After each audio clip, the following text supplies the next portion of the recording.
Good morning.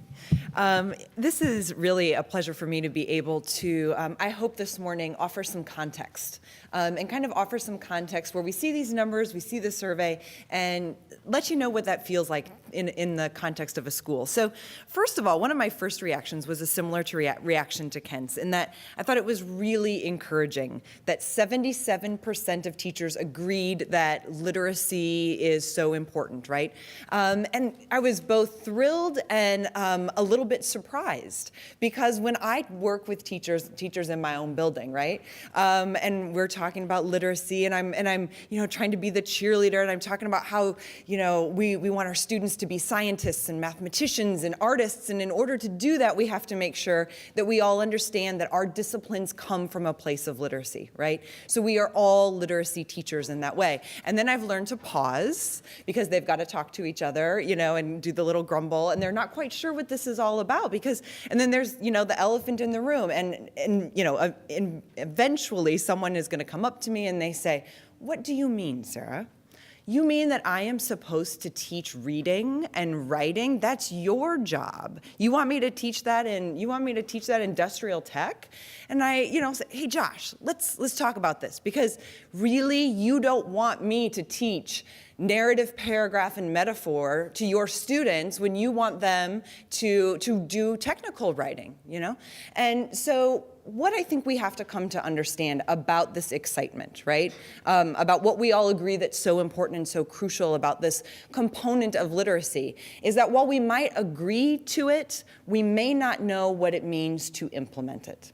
And I think that that's where the rub is. I think that that's what we have to focus on in terms of offering our teachers that kind of professional support, is how is it that we give them the confidence to understand what it means to read as a mathematician, right? And even when our teachers can do that, I think it's a different thing for teachers to transfer that to their students. And so what we have to help teachers to be able to do is we have to help them make what is absolutely implicit to them as mathematicians and scientists, very explicit to their students. We have to teach them, how do you open up your brain, right? And how do you share that with your kids so that they can employ those skills. The second thing that I noticed in there is certainly that Common Core for a lot of teachers is high on the list of support that they need, right? They have a lot of questions about it. We all know that this is part of the fabric of what we're doing in our schools, but there are a lot of questions that I think are out there.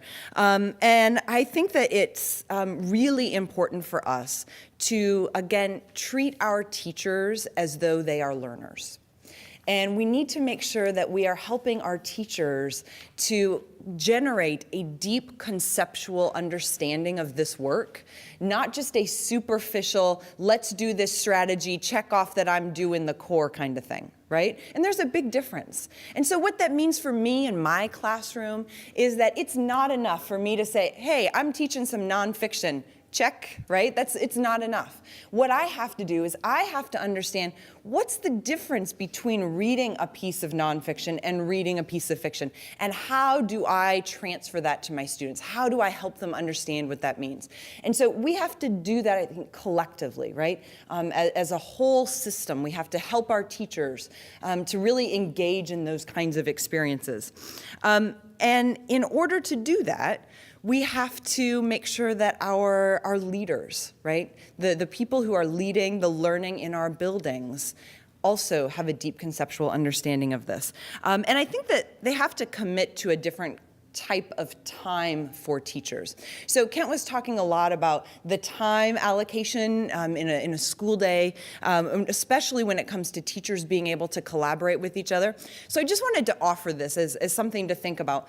He mentioned, the time that teachers actually get per week in order to collaborate with each other. Well, one of the things that I have found to really generate that deep conceptual understanding about literacy work, about the Common Core, whatever it may be, is to have to wrestle with it.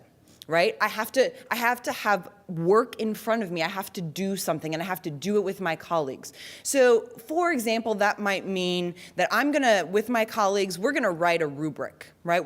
This seems like a pretty basic thing, right? We're gonna write a rubric using the core language and figuring out how to intersect that with the work of our courses.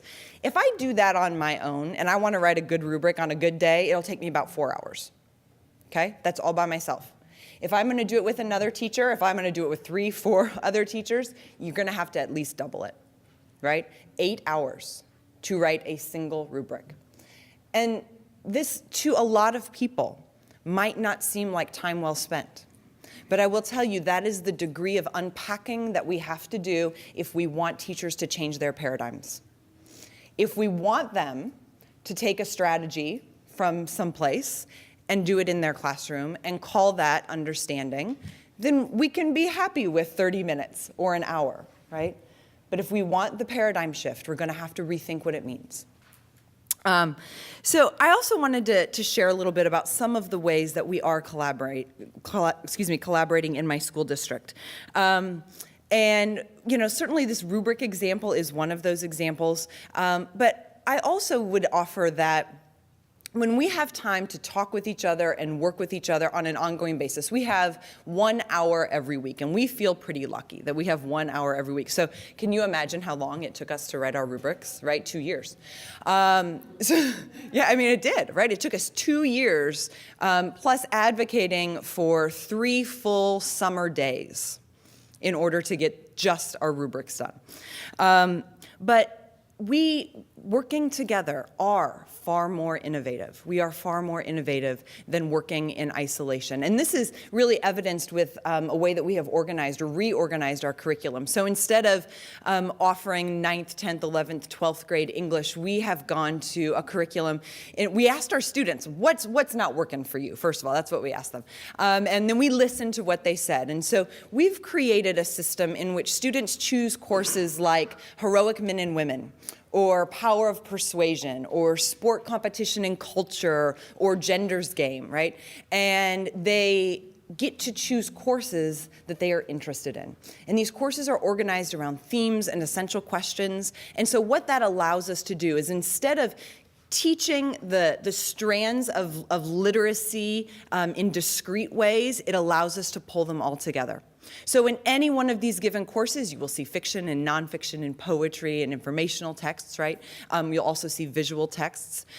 You'll see students instead, and I a lot of times use this example from my own teaching about To Kill a Mockingbird, because it's maybe a text a lot of us are familiar with. I used to teach To Kill a Mockingbird and ask students to figure out the themes in it, right? Now I teach the theme, right? So I teach courage. And To Kill a Mockingbird happens to be one of several texts in which we use in order to wrestle with what it means to be courageous. Okay. So I think that there's that kind of a shift. And I think that that kind of innovation that we were able to create together as a larger group was far more productive than anything we could do on our own. I also think that sometimes when we hear practical application, right? So the practical application to the classroom, it sounds a little less rigorous, right?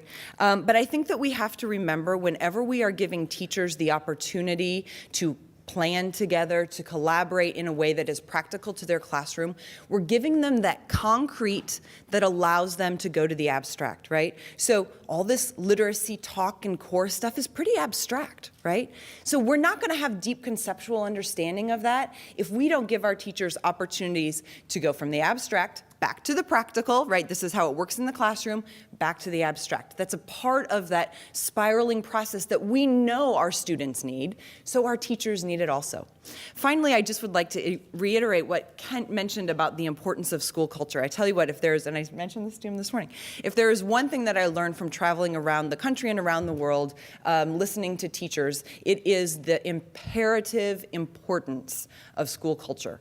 When we have cultures that don't align with fear, right, then we have teachers who are willing to take risks. We have teachers who are willing to be innovative. And I think for me, one of the important differences is the difference between creating cultures of accountability and cultures of urgency. I think we need cultures of urgency, right? Places where teachers feel urgent to grow. And I tell you what, you know how I feel urgent to grow? I don't feel urgent to grow when I am scared that somebody is going to tell me I'm doing everything wrong, right? Or somebody's going to take away my job. I feel urgent when I open up my classroom door. I feel urgent when I walk across the hall and I see what Kate's doing in her classroom. I feel urgent when I connect with a teacher in another state and I find out what amazing thing he is doing in his classroom. I feel urgent when I work at the teaching channel and I get to spend all of this time watching videos of amazing teachers doing their work. That makes me want to grow. It makes me want to get better every single day.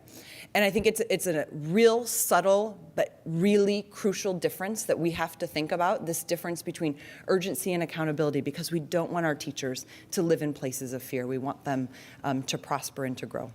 So thank you for allowing me to share those thoughts with you.